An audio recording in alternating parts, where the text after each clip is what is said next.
اللہ کے نام سے شروع جو نہایت مہربان رحم کرنے والا ہے۔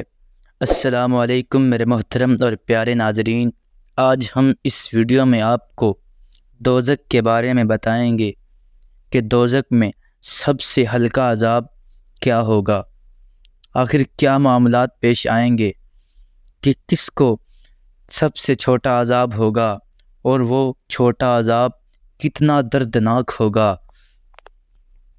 اس دردناک بیان کو سننے کے لیے ویڈیو کو پورا دیکھیں کہ نبی کریم علیہ السلام نے فرمایا کہ جہنم کی آگ کو 1000 برس تک جلایا جائے گا۔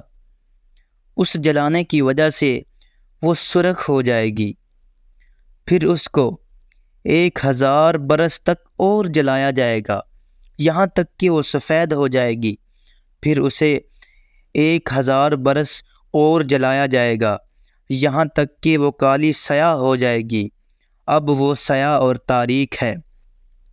اسی طرح حضرت ابو ہریرہ رضی اللہ تعالی عنہ سے روایت ہے کہ نبی کریم علیہ السلام نے فرمایا، دوزخ میں صرف بد نصیب جائے گا۔ پوچھا گیا، یا رسول اللہ، وہ بد نصیب شخص کون ہوگا؟ فرمایا، بد نصیب وہ شخص ہے کہ جس نے اللہ پاک کو راضی کرنے کی کوشش ہی نہیں کی، اس کی خوشنودی حاصل کرنے کے لیے اس کی اطاعت ہی نہیں کی، اللہ پاک کے لیے گناہ کو نہیں چھوڑا۔ جنت و دوزخ حق ہیں، ان کا جو انکار کرے گا وہ سراسر کافر، جہنم اور قابل مذمت ہے۔ اب سنیے کہ دوزخ میں سب سے ہلکا عذاب کس کو ہوگا۔ حضرت ابن عباس رضی اللہ تعالی عنہ نے رسول کریم صلی اللہ تعالی علیہ وآلہ وسلم سے پوچھا تو نبی کریم علیہ السلام نے فرمایا، دوزخیوں میں سے سب سے ہلکا عذاب ابو طالب کو ہوگا، اس کو آگ کے جوتے پہنائے جائیں گے، ان جوتوں کی وجہ سے اس کا دماغ کھول اٹھے گا۔